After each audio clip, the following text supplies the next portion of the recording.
September 22nd, 2021, Tuam Cemetery. The coffin had barely touched the ground when the screaming started. A 70-year-old woman's funeral had drawn families from all across town. Some came to grieve. At the same time, others came for something else entirely. You're a fool of yourself. You're afraid of me. I owned you. You're only no bitch now around Tuam. But when I see you in Tuam, I'm pulling you anyway, regardless. Gravestones shattered. Rocks and wooden crosses flew through the air. Children ducked behind headstones, while men bled into the grass. A priest dropped to his knees, shielding himself behind a tree. One man had to be airlifted by helicopter. Another, stabbed multiple times, was pulled from the gravesite, soaked in blood. And by the time Garda reinforcements swarmed the cemetery, it looked less like a funeral and more like a battlefield. But this marked more than a violent clash. It was the return of a reckoning shaped over 25 years. The Wards and the McDonaghs, two traveller families bound by blood, pride, and a grudge buried deeper than any grave in Tuam. Too good men, fair play to the both. Unfortunately, the money is on the fight. It's over me and Michael's hands. And what happened that day was not the beginning. It was a rupture, a breach in a fragile truce forged decades ago. But what caused it? Why did it start? And who truly broke the peace first?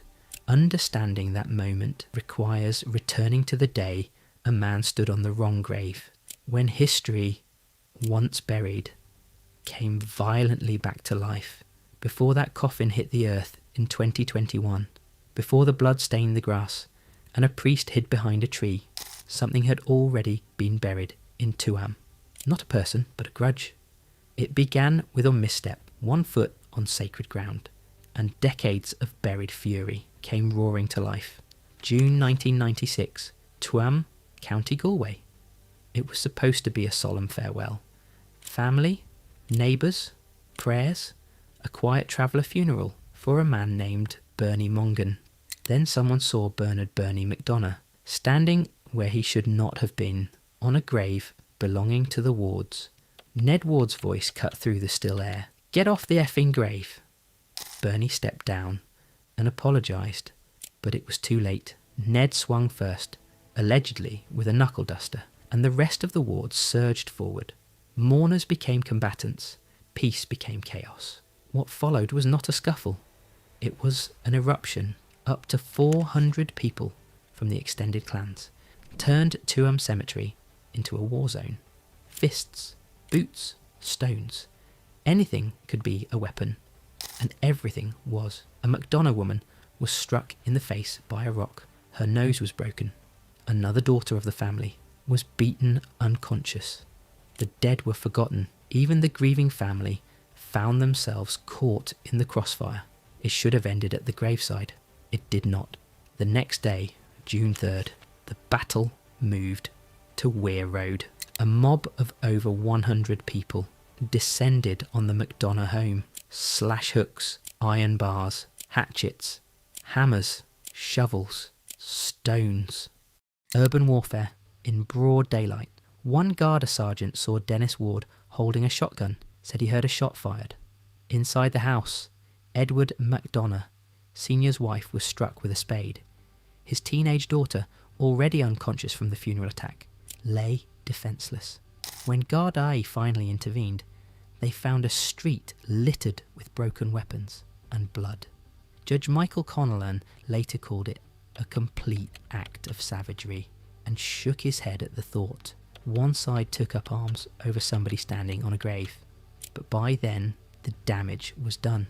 What began as a single moment of disrespect had ignited a feud that would smoulder for decades, one that would flare up again and again until it spilt back into that very same cemetery 25 years later. But as courtrooms filled and judges barked verdicts, another kind of confrontation was building, one that would bring two armies back to Tuam streets, just months away from catastrophe. The Irish courts had never seen anything like it. Dozens of names, 2 families, hundreds of pages of testimony. The fallout from the 1996 graveyard riot turned into one of the longest and most tangled legal sagas in district court history. At a special sitting in Tuam, Judge Michael Connellan was blunt. There is nothing but bickering and fighting between the McDonaghs and the wards, and the only way to deal with it is in a hard and stiff manner. He called their behaviour beyond a joke. These people, he said, have too much time on their hands and get too much money. They shouldn't be let in anywhere when they can't conduct themselves. The court handed down real sentences. In November 1998, John McDonagh, David McDonaghs and Michael Boxer Ward were each jailed for 2 months after brawling at Tuam's dole office, despite what seemed like a ceasefire at the time. Judge Connellan made no excuses. These people are at it the whole time, and the only way to stop it is to imprison them. Inside the courtroom, the full horror of 1996 resurfaced. Another Garda, Jim Elise, gave evidence of a riot outside the McDonaghs family home. Dennis Ward admitted to wielding a slash hook and assaulting Edward McDonagh Jr., leaving a gash across his arm and an indentation in his forehead. He also smashed Marguerite McDonaghs in the face with a rock, breaking her nose at the cemetery. Judge Connellan didn't hold back. He called them warring travellers, accused them of behaving in an appalling manner, and compared them to savages.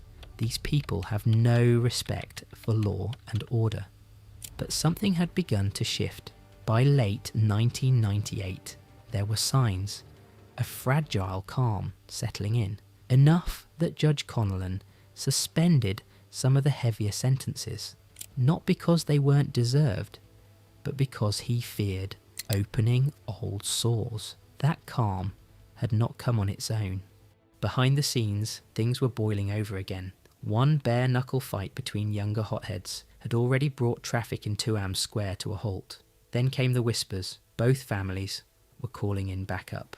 September 1998. Over 200 wards and an equal number of McDonaghs and their Sweeney allies gathered on opposite sides of town. Convoys rolled into Tuam from across Ireland. Wards from Galway City, McDonaghs and Sweeneys from Longford, splitting into rival camps at Parkmore Estate and Gilmartin Road. The town was on edge. Garda intelligence confirmed the worst. Someone had challenged the other side to a street fight, and weapons, pickaxe handles, clubs, more were being stockpiled. Superintendent Bill Fennell moved fast. Raids were launched, weapons seized, but the most decisive move came next. Gardaí detained 4 representatives from each family, 4 wards, 4 McDonaghs Sweeney men, and marched them into Tuam Garda Station. No threats, no court orders, just one chance to stop the streets from running red again. For 90 minutes, they sat face to face. Shouting echoed through the station. Years of hatred poured out, but in that cramped room, something happened. An agreement was made. A peace deal. Locals would later call it the Good Wednesday Agreement. No blood was spilt. No riot broke out. The convoys turned around. Inside Tuam Garda Station, the shouting could be heard through the windows. For 90 minutes, 4 men from each side sat across from one another. Wards on one end, McDonaghs Sweeney on the other. No lawyers, no microphones. Just rage, resentment, and 2 decades of unfinished business. Gardaí stood outside the room, listening, watching, waiting to see if peace was still possible. And then, somehow, it was. When the doors opened, Mike Ward stepped out, holding a piece of paper. His voice was sharp, but satisfied. "It's all sorted, genuine and in writing. What more do you want?" Patrick Sweeney followed behind him, speaking for the McDonaghs side with a crooked grin. "We've kissed and made up, and we're great friends now. It's all over." Superintendent Bill Fennell, who had chaired the meeting, didn't smile, but he nodded. This was the first time the 2 sides got together. They have reached an agreement. I would be confident it will work. That night, as word spread of a traveller ceasefire, something unusual happened. The crowd, hundreds of people from both clans, simply dispersed. No fights, no weapons, no blood spilt. Local traveller leaders welcomed it.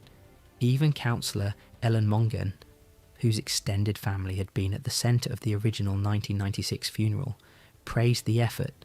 She hoped it might become a model for resolving other feuds. And it nearly did.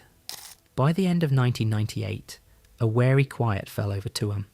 Not forgiveness, not trust, but silence. The feud between the Wards and the McDonaghs was not resolved.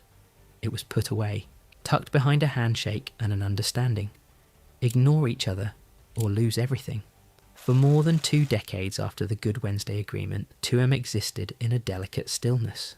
There were no more graveyard riots, no more convoys, no more slash hooks on suburban streets. The Wards and McDonaghs kept their distance. Ignore each other from now on, as the pact demanded. They avoided eye contact at weddings, kept to their own corners at funerals. The feud, once a public storm, became a private memory. But the silence was brittle. Tension never left Tuam. It lived in the pauses between conversations. In this way, one name made another family tighten their jaws. And though open clashes had vanished, the instinct to retaliate, to defend pride with fists, or worse, never truly disappeared. By 2010, that instinct broke the surface again. This time, not between the Wards and McDonaghs, but between the Wards and the Sweeneys, who had once stood with the McDonaghs during the truce. It began with a breakup. Anne Ward, a young woman from Tuam, had been dating Patrick Sweeney. When she ended the relationship and chose someone else, emotions boiled over. That personal fallout triggered a chain of violent skirmishes across the town. Baseball bats, knives, screwdrivers. The fights were crude, scattered, but undeniably familiar. Then came the climax, September 2010. Rather than let it spiral, both families agreed to settle it the Traveller way. 2 women, Linda Ward and Sharon Sweeney, stepped into a circle. Surrounded by a crowd, it was an arranged bare-knuckle punch-up. No gloves, no officials, just fists and pride. The fight lasted 15 minutes. Hair flying, heads snapped back, fists landing with full force. Linda Ward said they tore heads and boxed like veterans, and watching over it all, standing inside the ring, was Pa Bandy Ward, the elder who had organised and refereed the match himself. There was no winner, no handshake, only bruises and silence. 20 people were later brought to court, but the message was clear. The Wards were still a force, and the rules of settlement still included fists. Through the 2000s and 2010s, the truce with the McDonaghs had held, but it held under tension. Figures like Michael Boxer Ward and John Smurf McDonagh Sr., once frontliners in 1996, stepped back. Some moved on, some focused on family or boxing training, but the next generation watched and listened. They heard the story of the graveyard fight, not from reporters, not from judges, from uncles, fathers, cousins. They heard who stood, who struck first, and who never got justice. As one local put it, one crowd, who were very young at the time, let the resentment grow. They never let go the bitterness. And by 2020, those listeners were no longer boys. They were grown men, with no scars from 96, and no loyalty to the peace their fathers had made. All they needed was a reason, and in 2021, that reason arrived. Not with fists, not with knives, but with videos, voice notes, and public call-outs. On social media, the silence ended with a ping. By spring 2021, the truce that had kept Tuam's streets quiet for over 20 years was crumbling, not in the alleys, not at a funeral, but on Facebook and WhatsApp. It started with taunts, minor, petty. Then came the videos, face to camera, curses flying, names called, call-outs were posted publicly, each one sharper, louder, more personal. The 2 names at the centre, Tom Smurf McDonough Jr., Anthony Anony Ward, a nephew of Dinny Ward. By April, The feud was out in the open again. Only this time, it had an audience. In one video, Anthony Ward grinned, flashed 3 thick wads of €100 notes. "I'm going to be there Wednesday. This is my 30,000 euros, he said, waving the money in the air. "What you're trying to do, beat me. A lot of fellas tried it. You'll be another one." It was a challenge, a public dare. The McDonaghs replied, "Isn't kind."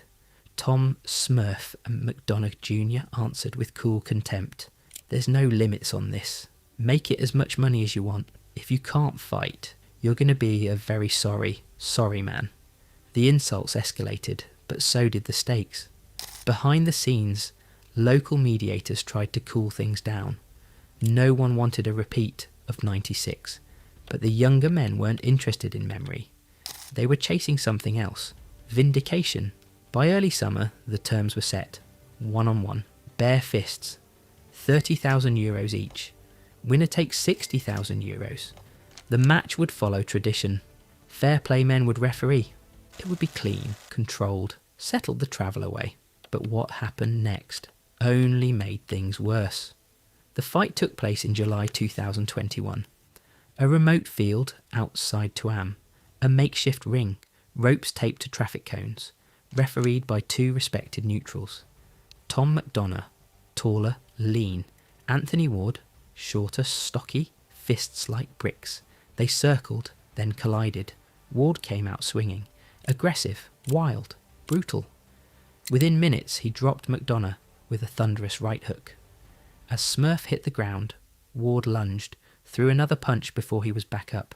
"No hitting while he's down. I know your emotions are high, but..." the referee warned, stepping in. The fight resumed. Punches flew, venomous, fast, personal. Then, as they locked up, Ward's head snapped forward. A headbutt to McDonagh's face. The sound cracked. The crowd gasped. "No headbutting!" Final warning. Seconds later, another headbutt. "One more time and you're gone." The 2 refused to shake hands during breaks. Blood streaked their faces. Then it happened again. A third headbutt. Hard, deliberate, violent. Game over. The referees rushed in. Arms raised. Fight stopped. By disqualification, Anthony Ward had lost. Smurf McDonaghs was livid. "You waster! You effing tramp!" he screamed as others held him back. "You want a dirty fight? You'll never be able for me." The Ward camp argued their man was winning, until rules got in the way. The referees disagreed. The 60,000 euros held by a third party was awarded to the McDonaghs side. The referee's voice was clear. "Be honest. Headbutting 3 times? There's nothing we can do." What was meant to be a settlement fight became a fresh fracture. No pride restored. No feud resolved. Instead, rage, online retaliation, and a growing certainty that the next clash wouldn't be in a roped-off field. The 60,000 euro match, intended to contain the fire, had only poured petrol on it, and the fallout that was still to come. Wednesday, 22nd September 2021. A day meant for mourning descended into a scene so chaotic, so violent, so surreal, that one priest would later call it like something from Beirut. That afternoon, 2 funerals were scheduled back-to-back at Tuam's Catholic Cathedral, an adjoining cemetery on Athenry Road. The first, around midday, was for Martin Ward, a local man in his 30s. The second, seemingly unrelated, was the burial of Teresa Tessie Ward, a 70-year-old neighbour with ties to neither side of the feud. The violence between the 2 funerals happened deliberately, not by accident. As the Ward family paid their respects at Martin's grave, they didn't leave. A large group of young Ward men lingered, waiting, watching. By 3:30 p.m, the funeral cortege for Tessie Ward arrived. Among the mourners were members of the McDonaghs family, likely family friends or distant relations, as they carried the coffin toward the grave. Something snapped. No words, no warning. Instead, a surge of violence. Around 30 young men, mostly Wards, rushed the graveside, ambushing the McDonaghs during one of their most vulnerable moments. The attack was ferocious. Stones flew, screams pierced the air, chunks of broken headstones rained down on the pallbearers. A woman yelled, "Go behind the wall!" and children bolted behind tombstones as chaos overtook the cemetery. Families ran, mothers wept, the grieving became the hunted. An eyewitness, still breathless days later, recalled the insanity. "I saw a fella pull one of them big wooden crosses, about 4 feet tall, right out of the ground and belt the head of 2 other fellas with it. Others produced knives, slash hooks, even a handsaw and a pitchfork were reportedly used. The cemetery had become a medieval battlefield." Father Ray Flaherty, the local priest who had presided over the funeral mass, rushed toward the melee. He raised his voice, begged for calm. "I pleaded with all concerned to stop, but you might as well be shouting in the wind." Rocks crashed past him. One whistled inches from his head. Father Flaherty dived behind a tree for cover, later admitting he feared he might witness someone killed before his eyes. That fear wasn't unfounded. One man, stabbed and slashed multiple times, collapsed in the grass with a serious head injury, bleeding profusely, while onlookers screamed for help. "He was losing a lot of blood. It was unbelievable," said a witness. The Gardaí, initially just a few officers, were overwhelmed. Outnumbered and unarmed, they retreated. Cars squealed out of the graveyard, reversing through tomb-lined paths as rocks and bricks slammed into windshields. Phones lit up across the county. Emergency calls flooded Garda lines. Then the cavalry arrived. Within minutes, 30 Gardaí from across Galway swarmed the area. Armed officers, detectives, traffic corps, even the regional armed support unit. 5 ambulances tore toward Tuam. The Irish Air Corps scrambled a military helicopter to airlift the most seriously wounded man to University Hospital Galway. By 4 p.m, Gardaí in full riot gear moved in, physically separating the mobs, forcing the factions back.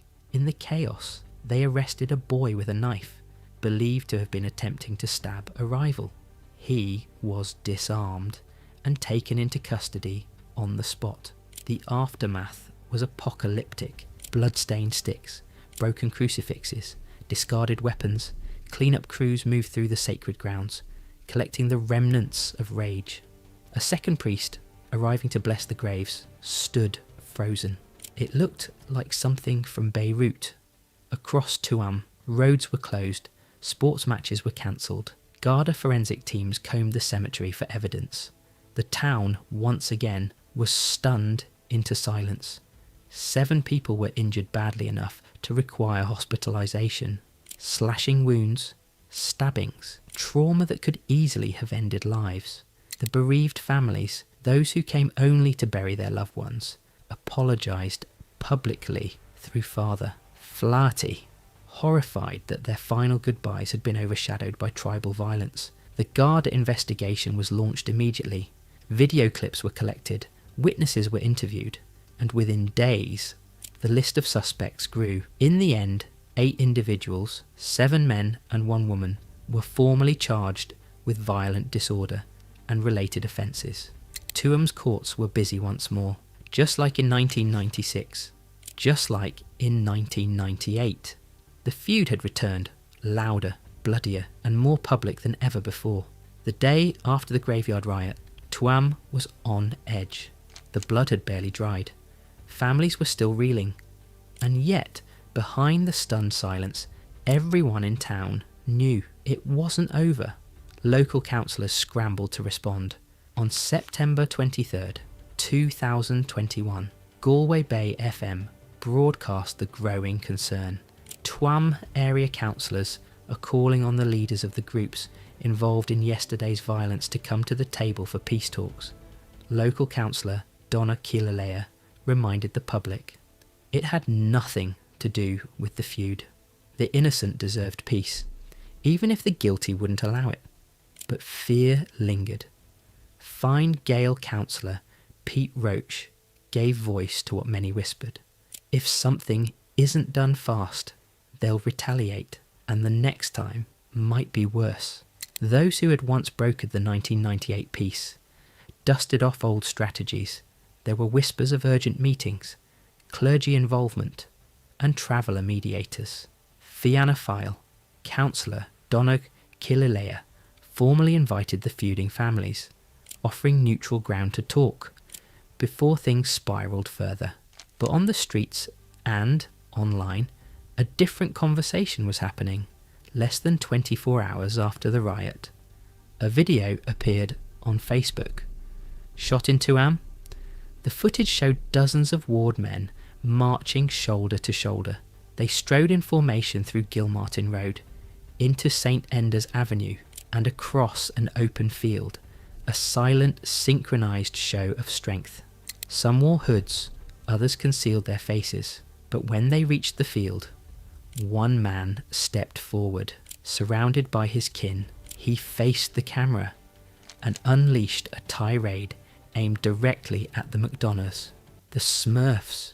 You came to the graveyard yesterday, blackguarding. We were at that graveyard to show respect. His voice burned with rage. His message was clear. You came with weapons. Boys, our fair fights are over and done with. There's no fair fights anymore. This is how it's going. When we meet, it's all dirt from here on out. He went further, accusing the McDonaghs of attacking a 72-year-old woman during the cemetery chaos. You should be ashamed of yourselves. As the camera panned, he raised his voice above the growing crowd behind him. We're all sticking together, the Galway wards, the Mount Bellow wards, the Tuam wards. When we meet, we'll sort it out. There was no mistaking the message. This statement didn't serve as a warning. It made a clear promise. The McDonaghs didn't flinch. They hit back with a video of their own.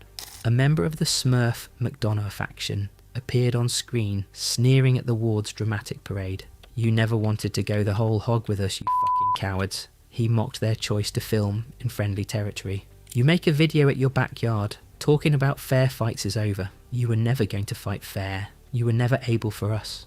It was a digital firefight, words replacing fists, for now, but the venom was just as real. Behind the screens, Gardaí grew increasingly alarmed. The feud was no longer whispered between families. It was on full public display. Rumours spread like wildfire. Both sides were recruiting allies from other traveller groups, mobilising, preparing for the next battle. Memories of 1998 surfaced fast. But this time, the state refused to wait. Gardaí formed a special task force, launched armed patrols in Tuam's estates, and blanketed the area with surveillance. Inside the traveller community, respected voices spoke up. Father Ray Flaherty, still shaken after diving for cover during the riot, made a public plea. It was very shocking. I was very shaken by the whole thing. Leaders within the travelling community need to sit down and talk things over. Even members of the feuding clans, those untouched by the fight, joined the push for peace. Edward McDonagh, a boxing coach and brother to the main McDonagh line, revealed he'd attended numerous peace meetings with an independent mediator, a Garda inspector, and a former mayor of Tuam. Everything was going well. No incidents and everything was calm, he later said. And for once, his words held true. In the months following the riot, Gardaí reported only a few minor incidents. The streets cooled, the social media taunts faded, and in Tuam, for the first time in weeks, a wary calm returned. But it was a fragile quiet, the kind that comes before the next storm. As Tuam exhaled in the uneasy quiet that followed the graveyard chaos, the machinery of justice rolled forward with unrelenting weight. In April 2022, Gardaí brought 8 individuals to Tuam District Court, each charged with violent disorder tied to the bloody cemetery clash. But the case was too grave, too complex for the lower courts. It moved up to the Galway Circuit Court, where the past caught up with the very men who had once roamed the streets of Tuam unchecked.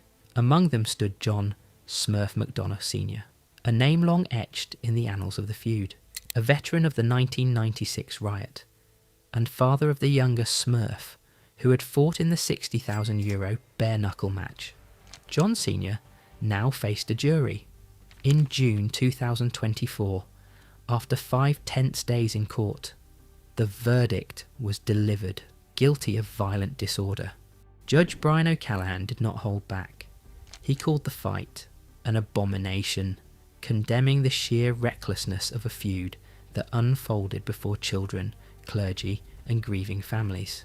The wards and the McDonaghs existed, and nobody else, the judge seethed, scorning their total disregard for human life. He added that he did not hear a single apology or any sign of remorse. And with that, John McDonagh Sr. was sentenced to 2 years in prison, a suspended 2.5-year tale trailing behind him like a warning bell. But the reckoning didn't stop there. In January 2025, 5 more McDonagh men, 2 generations of them, pleaded guilty. Yarlath Sr., Patrick, David, Stephen and John Jr. McDonagh faced the court. This time, Judge O'Callaghan compared their actions to animals. 5 cattle wouldn't have acted the way ye acted. His fury was palpable. And though some received suspended sentences, 2, Stephen and David, were sent straight to prison. Victims had their say too. Charlie Ward, stabbed 4 times during the graveyard riot, detailed his suffering. 47 surgical staples, PTSD, constant fear. There seems to be no end to these attacks, he said, voicing what Tuam feared, that the feud had not died, only gone quiet. And so, justice was served, but not peace. The courts handed down sentences, the police ramped up patrols, the community held its breath. But the deeper question lingers. Did justice stop the war, or simply pause the next round? Why did a decades-old truce crumble over a screen full of call-outs? How many more young men carry grudges written in the blood of their uncles? And when the next burial is scheduled, will it be just another funeral, or the next battlefield? The cycle may have slowed, but in Tuam, did it never really end?